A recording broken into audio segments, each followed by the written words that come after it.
Y bien, estamos con Oscar Dancur, que es jefe del plan de gobierno del Frente Amplio. Oscar, ¿cómo está? Buenas noches, ¿cómo le va? Buenas noches, Jaime. Ha sido además presidente del Banco Central de Reserva, ¿no? Encargado. Sí. Encargado, efectivamente.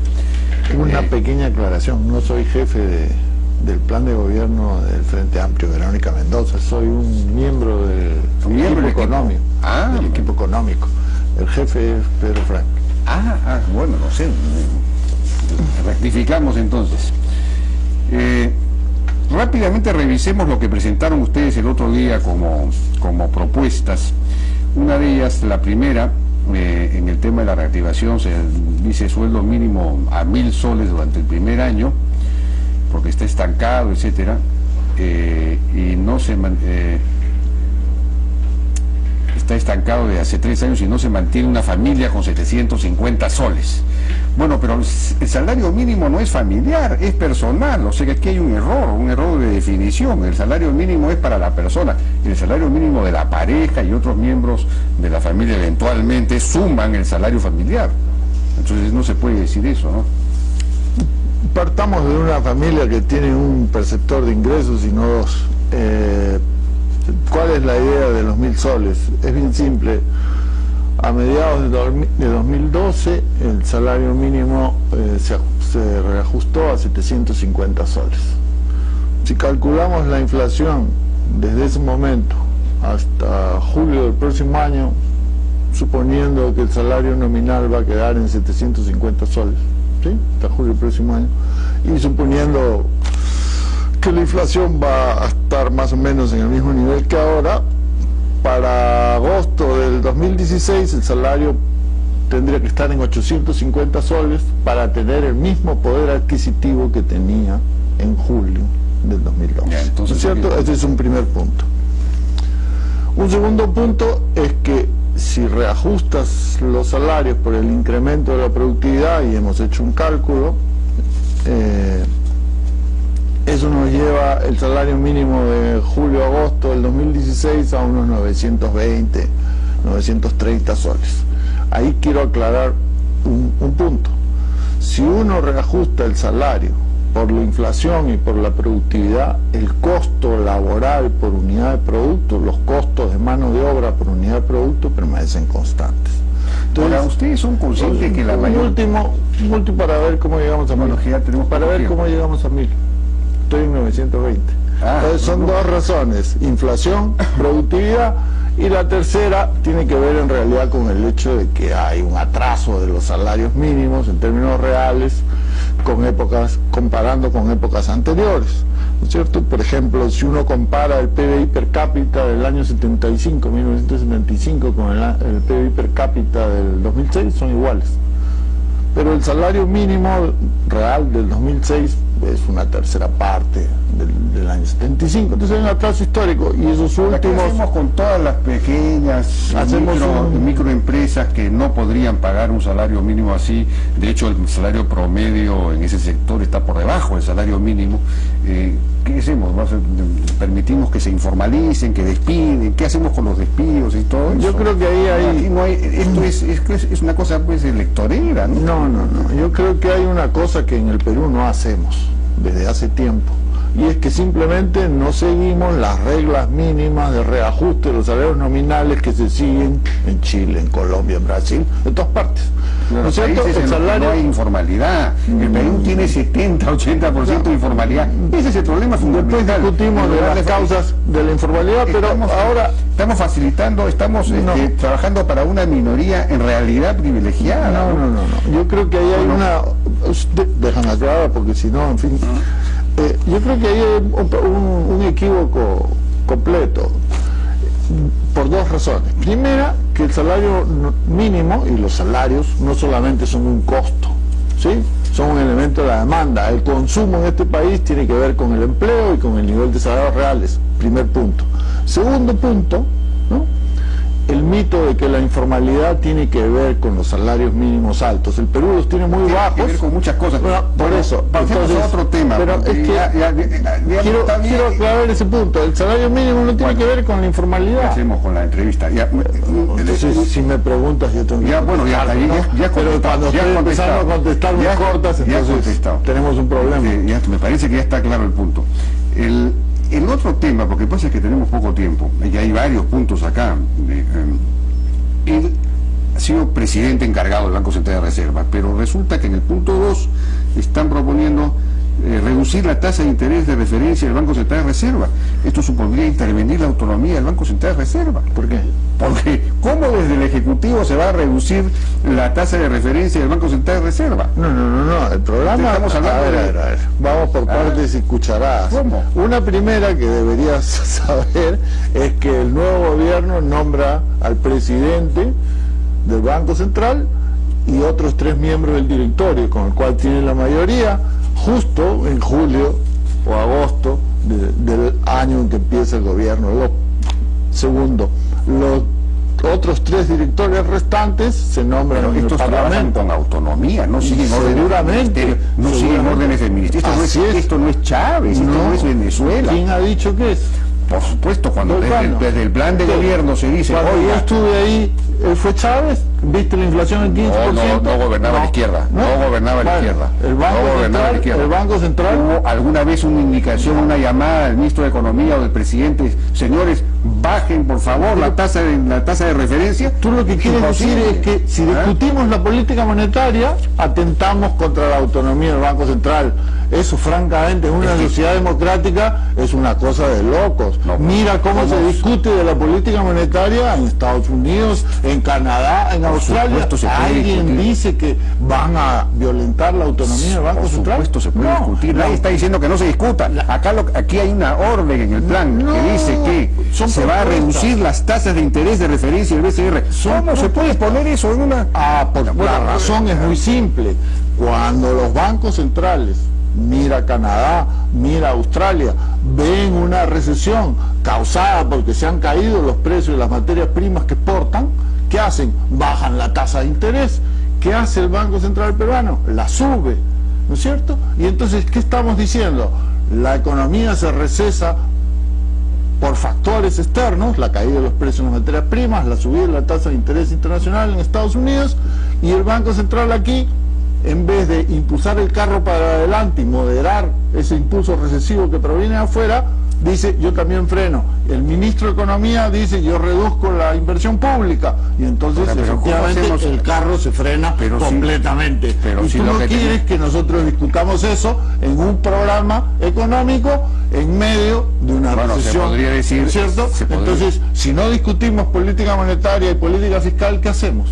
Esos son los mecanismos que en una economía de mercado permiten influir sobre la inflación y sobre el Entonces usemos el verbo. El verbo, pongamos acá, discutir, no considerar, a evaluar, pero no reducir la tasa de interés de referencia. Bueno, además en un momento en el que el peligro inflacionario es creciente, ya tuvimos 4.4% de inflación el año pasado, porque la devaluación del sol es también inminente, es decir, se da todos los días, y entonces en ese contexto ustedes quieren aún reducir, es decir, estimular más monetariamente cuando hay inflación y cuando hay devaluación. Eso es precipitar la inflación. A ver, ¿o no? Primero, yo creo que sobre la política monetaria tienes algunas pequeñas confusiones. Déjame aclararlas. En primer lugar, como el propio Banco Central de Reserva admite, la inflación ha subido. ¿Por qué ha subido el tipo de cambio? No porque hay un gran nivel de actividad económica, ni porque hay un exceso de demanda y mucha producción y mucho empleo. No, la economía se está enfriando, recesando para efectos prácticos, y el dólar ha subido.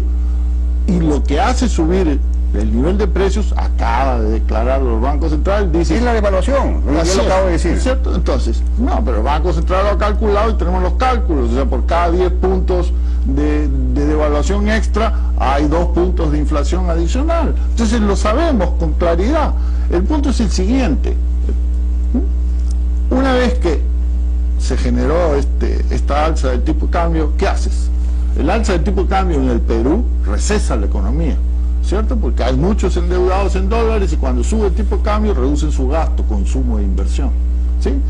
El Ministerio de Economía pero al mismo tiempo la inversión pública. Al mismo tiempo fomenta las exportaciones. Y el banco, seguro, de eso no tenemos duda. Y el Banco Central sube la tasa de interés. Todos los factores operan en la dirección de frenar el auto de la economía. Entonces la pregunta es, vamos para el tercer año de un crecimiento que en el sector urbano está muy por debajo de 3, ¿correcto?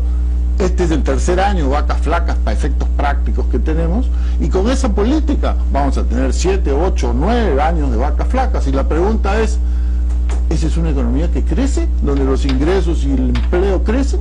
No. ¿Qué vamos a hacer? ¿Nos vamos a sentar esperando que los precios suban? ¿Cuándo? Bueno, entonces, la inflación, movemos la política monetaria habría que ver cuál sería la política, es el programa.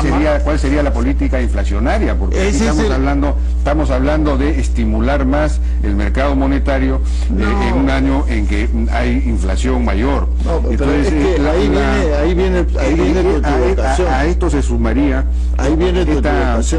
este programa, digamos, de aumentar el gasto fiscal vía repartición de dinero en programas como Juntos. Dice ampliar y mejorar el programa Juntos. Luego dice pensión para todos, pensión 65, doblar el monto y doblar la población a 1 millón de personas.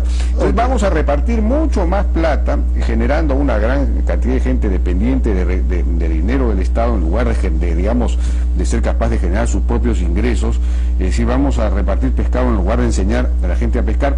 Vamos a incrementar el presupuesto público y al mismo tiempo vamos a soltar la cosa monetaria por el lado Banco Central, y entonces ¿en qué vamos a terminar? ¿Ahora puedo hablar yo? Sí, correcto. Sí. Entonces, el programa económico del Frente Amplio tiene 3 rubros. El primero es reactivar la economía. El segundo es medidas para redistribuir los ingresos. Y el tercero son medidas para diversificar la economía. Como el sector minero no es el que va a impulsar la economía en los próximos años, hay que buscar otras industrias que lo hagan. Entonces, ahora estamos discutiendo el primer punto, cómo reactivar la economía, cómo sacar la economía de esta paralización en la que está sumida, ¿no es cierto? Y entonces, el Frente Amplio ha propuesto ahí 3 medidas: salario mínimo, que ya discutimos, crédito abundante y barato, y eso es política monetaria en una economía en mercado moderna, ¿correcto? Si no hay política monetaria expansiva, no hay crédito abundante y barato. Mira los datos. En un año en que hay inflación. No tiene que ver con la inflación. Vamos a ponerlo así. Soltar dinero, emitir. Déjame darte el ejemplo. El crédito en moneda nacional a principios de los años 2000 era 5% del PBI. A finales del 2014, 2015, era más de 15 puntos del PBI. ¿Está bien? Cada punto del PBI hacia el final del periodo son 2.000 millones de dólares. ¿Está bien? Las tasas de interés bajaron. ¿Tú viste la inflación subir? No. Mira el promedio del periodo, 3,5%. Ahora está subiendo. Correcto, pero no está subiendo porque hay mucha actividad económica, porque hay mucho gasto financiado con crédito bancario. Está subiendo porque sube el tipo de cambio, y el tipo de cambio sube por factores externos. Se ha caído el precio de las materias primas. No importa por qué razón, pero sube. Entonces, y eso genera su propia dinámica. Eso es seguro. Y si además vamos a incrementar el gasto en repartir dinero a la gente. Tú dices, si tenemos una economía en recesión, va a haber menos devaluación que si tenemos una economía en auge. ¿De dónde sacas eso? ¿Cuál es tu evidencia para decir eso? No, lo que estoy diciendo es que hay inflación generada porque la inflación no tiene que ver con la actividad económica ahora, básicamente. Si tú miras los programas monetarios del Banco Central, te dice, hay 2 o 3 factores, digamos, si queremos simplificar, que tienen que ver con la inflación. La brecha del producto, entre comillas, que básicamente quiere decir, si la economía crece muy rápido hay una presión inflacionaria, si se está recesando hay una presión para que bajen los precios, un factor. Ese aquí ahora no está operando porque la economía urbana está desacelerándose completamente, paralizándose completamente. El otro factor son los choques de oferta, tipo de cambio, precios de combustibles, etcétera. Miras todos esos que hay, tipo de cambio. Entonces, El punto es el siguiente. Pero por tipo de cambio hay inflación, y la inflación genera su propia dinámica también. Eso seguro. Entonces, esta es una crisis externa que hemos tenido con una inflación muy baja, compara con todas las anteriores. Entonces, estamos haciendo, compara con Chile y Colombia, la inflación está por encima de 5 allá, nosotros tenemos 4. Porque tienen una devaluación mayor incluso que la nuestra. Así Entonces es. la devaluación pero no es porque las economías estén creciendo, porque esas dos Pero yo no estoy diciendo, yo no he dicho que sea porque estén creciendo las economías. Digo que hay inflación y meterle más dinero cuando hay inflación puede multiplicar la inflación. Estás confundiendo las cosas. La política monetaria tiene dos brazos. Vende dólares o compra dólares y con eso influye sobre el tipo de cambio. Baja o sube el costo del crédito y lo hace más o menos abundante y con eso influye sobre el nivel de actividad económica. Y tú me estás diciendo, ¿qué es lo que está haciendo el Banco Central ahora? Como el tipo de cambio sube, vendemos dólares y además subimos la tasa de interés. ¿Qué hace la recesión de la economía para impedir que el tipo de cambio suba? No sabemos, ¿ah? A lo mejor no hace nada, porque todos los endeudados en dólares... Para que la inflación no suba tanto. Pero no, pues estamos diciendo... que la inflación no suba, no el tipo de cambio. Estamos diciendo que el tipo de cambio genera la inflación. Entonces, si tú quieres parar la inflación, tienes que parar el tipo de cambio. Pero para eso necesitas una cantidad de dólares que el Banco Central no eso tiene. No lo puedes controlar necesariamente. Lo que sí puedes controlar es tu inflación, en el sentido de no meter adicionalmente a la devaluación del tipo de cambio, meter más soles en la economía. Eso lo puedes controlar, es lo único que puedes controlar. Y lo que tú quieres hacer es meter más soles en la economía. Pero bueno, mira los datos de Estados Unidos, pues. La cantidad de dinero en los últimos 5 años se ha multiplicado por 6, por 7, por 8 y la inflación baja, cae. Estados Unidos entonces, ¿de dónde son los dueños de la divisa mundial? No tiene nada que ver con te da un ejemplo anterior, te da un ejemplo anterior sobre Perú. O sea, que tú crees que podemos emitir así libremente como hacíamos en la época de Alan García, por ejemplo, y generar un... ¿Cómo te explico? La política monetaria actual no controla la cantidad de dinero. Desde el 2002, 2003, el Banco Central, como la 30, 40 bancos centrales del mundo que hacen un sistema, que siguen un sistema de meta de inflación, controla la tasa de interés. El control de la cantidad de dinero fue en los años 90 y antes, y se acabó en el 2000. Entonces, el Banco de Chile, el Banco de Colombia operan igual. ¿Cuál es el instrumento? No es la cantidad de dinero. Suben, bajan la tasa de interés. La cantidad de dinero, ¿quién la define? El público, el sector privado, firmas y familias. ¿No es cierto? Bueno, yo quería entrar a otros temas también, que no es tema solamente monetario. Bueno, entonces habría que ver qué cosas ya no dice sobre esas cosas, pues.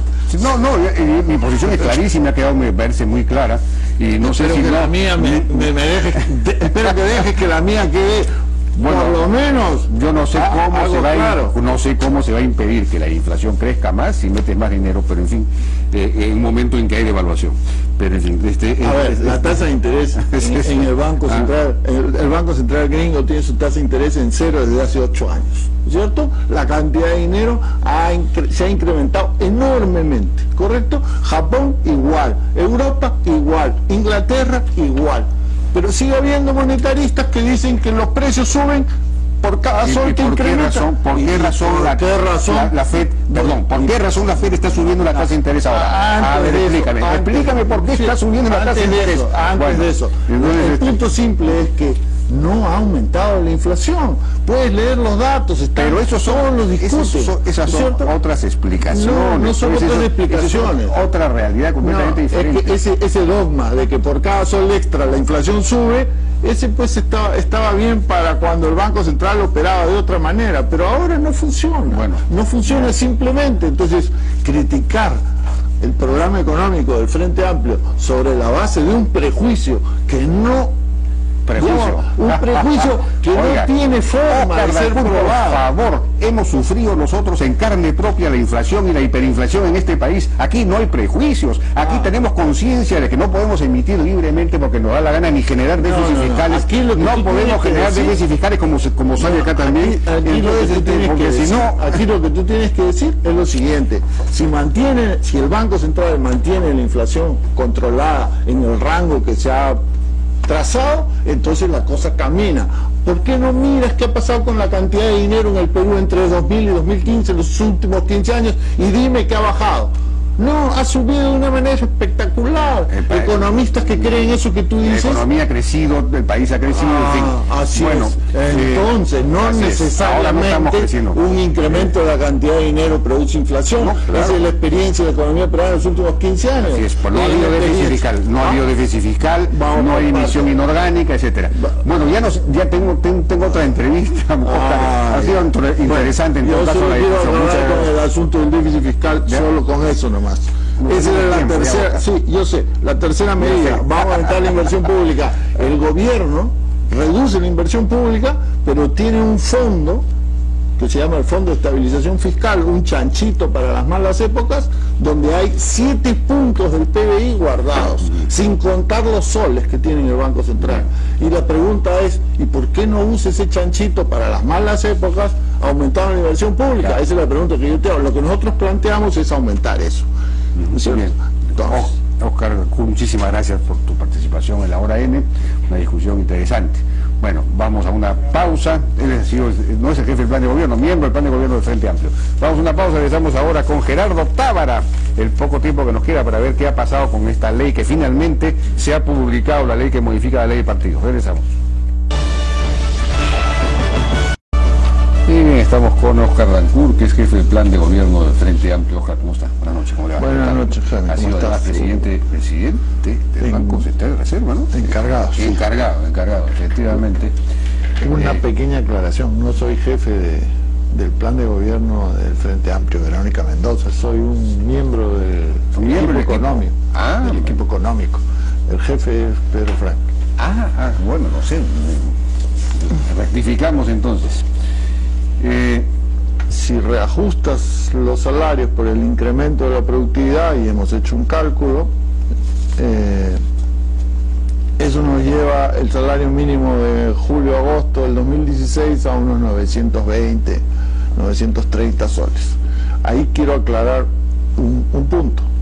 Si uno reajusta el salario por la inflación y por la productividad, el costo laboral por unidad de producto, los costos de mano de obra por unidad de producto permanecen constantes. Entonces, para la persona, el salario mínimo de la pareja y otros miembros de la familia eventualmente suman el salario familiar. Entonces no se puede decir eso, ¿no? Partamos de una familia que tiene un perceptor de ingresos y no dos. ¿Cuál es la idea de los 1000 soles? Es bien simple. A mediados de 2012 el salario mínimo se reajustó a 750 soles. Si calculamos la inflación desde ese momento hasta... Rápidamente revisemos lo que presentaron ustedes el otro día como propuestas. Una de ellas, la primera, en el tema de la reactivación, se dice sueldo mínimo a 1000 soles durante el primer año, porque está estancado, etcétera. Y no se está estancado de hace 3 años y no se mantiene una familia con 750 soles.